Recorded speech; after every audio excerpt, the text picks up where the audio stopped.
Oh great Sayu under the blanket, what is your wisdom? Hige wo Soru. If you didn't know already, it's an anime following a 26-year-old software engineer who ends up becoming roommates with a runaway girl. This happens after our main man Yoshida, yes, just Yoshida, because we don't know his full name, essentially gets food zoned by his longtime crush, who's also his boss by the way, after casually asking her to sleep with him in the middle of a friendly dinner date. And after his date/boss makes it very clear that the only D she's hungry for is dessert, Yoshida decides to throw his own pity party with his friend/work colleague, get pissed drunk, and spill his guts over how unfair life is just because he got shot down. Which I totally get, but come on man, did you really expect that play to work? I've seen 14-year-olds with better game than that. Anyway, in his post-rejection, drunken and depressed state, he does what any normal person would do after being thrown into the deep and lonely abyss, and adopts a stray teenager to keep him company instead. You know, kinda like a middle-aged cat lady who couldn't get a boyfriend. Only he's 26. And a guy. Oh yeah, and also she's underage. Anyway, where was I? Oh right. Hige wo Soru is a cute, feel-good, slice-of-life anime, which you could probably tell from just looking at the box art.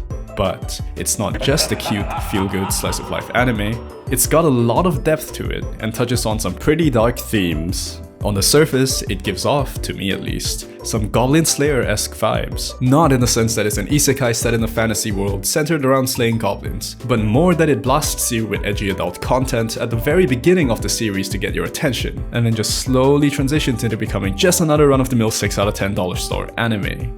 But while Hige wo Soru is guilty of the former, the characters in the anime and their psychological depth does save it from falling down the same holes Goblin Slayer did. Thank God. Now, I know some of you might be thinking, it's a slice-of-life anime about a bunch of cute girls crushing on the same guy. What's so deep about that? But all you have to do is take one good long look at our main girl, and you'll see. Yes, she's a snack, and might have a nice rack, but behind all that, she's kinda whack. And here's why. Sayu Ogiwara, our troubled teenage high school girl from Hokkaido, which is all the way here by the way, one day decides that the problems in her life are too much for her to handle and needs to get away from them for a little while. And being the rational, responsible adult that I am, I just gotta say, yeah, I can totally relate. But she takes it maybe a step too far. I mean, literally. She runs halfway across the damn country to Tokyo, which is all the way over here, to get away from them. And unfortunately, because she didn't really plan things out very well, she eventually runs out of money and finds herself sleeping rough out on the street. Which is where her mental health holiday unsurprisingly takes a turn for the worse. But instead of just calling it quits and going home, she doubles down on her questionable life choices and ends up pimping herself out to random dudes she meets on said street in exchange for them letting her shack up at theirs. And she's been doing this for 6 months. And counting. Alright, so, by this point you're probably thinking two things in the back of your head. 1. Holy shit, I hope she used protection. And 2. What the fuck? But hang on, let's go back to 1 for a second. It's almost like Sayu decided on her 17th birthday that she wanted to become a Pokemon trainer, right? Go on an adventure, travel across the land, catch them all and become the very best. Only instead of going on an adventure, she went flat broke. Instead of traveling across the land, she lived under a lamppost. And instead of catching all of the Pokemon, she caught a bunch of STDs. Alright, let's move on to 2. What the fuck? Look, I don't have anything against bartering booty for shelter. If you're being safe and having fun, then more power to you. You do you. That's none of my business. But Sayu didn't seem like she was having fun. Not in the slightest. Which begs the question, what the actual f***? Why didn't she just go home? And why didn't she even consider the many alternatives?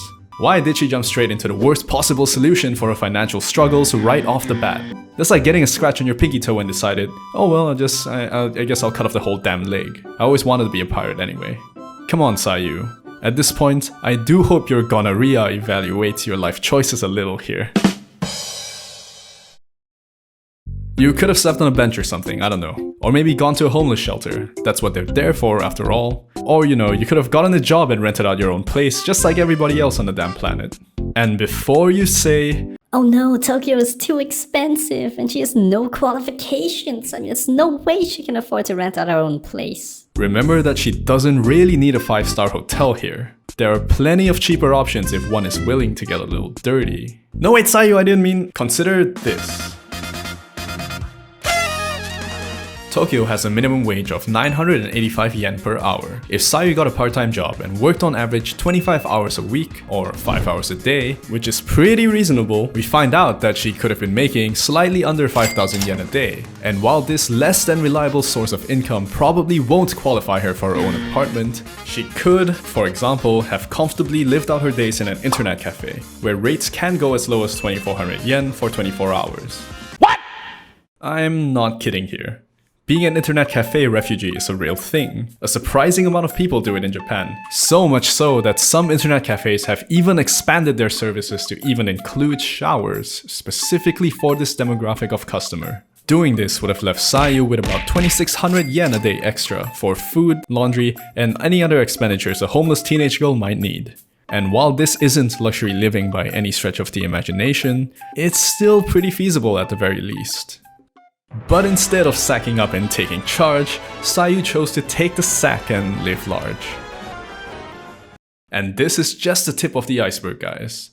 That being said, it's a really edgy tip, but as we're about to see, there's way more psychopathology lurking beneath that broken smile that we all want to protect. Sayu is spoiled, manipulative, validation-seeking, insecure, and has a really low sense of self-worth. I mean, I don't know if I mentioned this before, but she literally prostituted herself to sleep on a dusty floor. But at the root of it all, her biggest flaw that serves as the breeding ground for all of her other problems to grow right out of is that she's overly agreeable.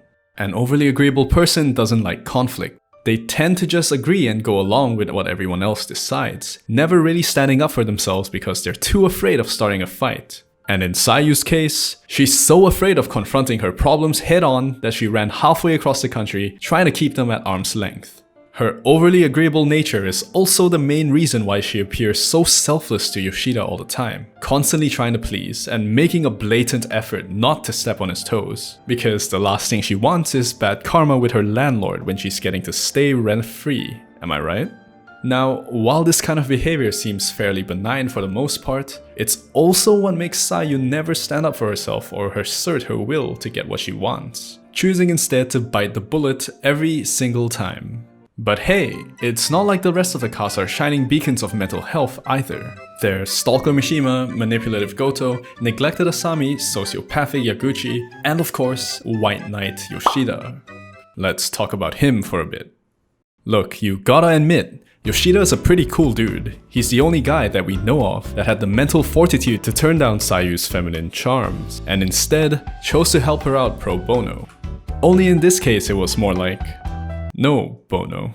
He's also pretty funny, stands up for himself, and has his life pretty together for a 26-year-old. But make no mistake, he's flawed just like everyone else. As a few of the characters have pointed out, he tends to be a little bit of a white knight. For those of you who aren't familiar with the term, a white knight refers to the mystical internet being clad in bright and shining armor whose defining characteristic is that he'll readily drop everything, including his self-respect, to defend the honor of a milady. Now, while defending miladies isn't at all a bad thing on its own, the unhealthy part of it all rears its ugly head once you figure out why these white knights do what they do. Yes, for the overwhelming majority of white knights, it isn't chivalry or honor that motivates them into getting into flame wars with internet trolls or in Discord. Far from it. They actually do it for their own selfish reasons. Who would have thought? Truth be told, most white knights use chivalry as an excuse to score brownie points with the miladies, in hopes that their efforts will eventually be recognized and rewarded, if you know what I mean. And when they find out, as they usually do 9.9 times out of 10, that there's nothing in it for them, a switch in their brain flips and they suddenly turn into giant dicks. Back to Yoshida. I'm not suggesting that he's trying to get into Sayu's panties by being nice to her because, well, she was already good to go right from the start. But what I am saying is that it isn't his upstanding moral code that turns him into Mother Teresa for homeless schoolgirls, not alone anyway. Just like the White Knights, Yoshida is flawed, and has his own egotistical reasons for keeping Sayu around. Maybe it's because he's hoping that she'll one day fall in love with him. Maybe it's because he's just really lonely at night and could use the company. Hell, maybe he just really hates chores. But most likely, like many other characters have pointed out by this point, he's probably doing it so that he can feel good by claiming the moral high ground over every other guy that used and abused poor Sayu, and show that he's somehow a better and more righteous dude than the others. You see, everyone has their own part to play in the psychological rodeo that is Hige wo Soru. The characters feel real, have their own problems, and are willing to do some pretty nasty shit for their own personal gain. Just like us. So if you ask me why I think Hige wo Soru was a good anime, I tell you to look beyond the slapping intro, beautiful characters, and Sayu's enchantingly perfect blend of moe and hoe. Oh wait, I think that's just pronounced ho. To appreciate the relatability and realism that is portrayed by these 2D characters. Sure, it's a harem anime, and sure, it can be a little cliche at times, but it's also one of the few animes that I'm actually keeping up with this season, and for good reason. It's got psychological depth for days, touches on some really interesting and mature themes that a lot of other anime tend to avoid, and most of all, it's just really charming. And that, my dudes, is why I think Hige wo Soru is one of the top animes this season.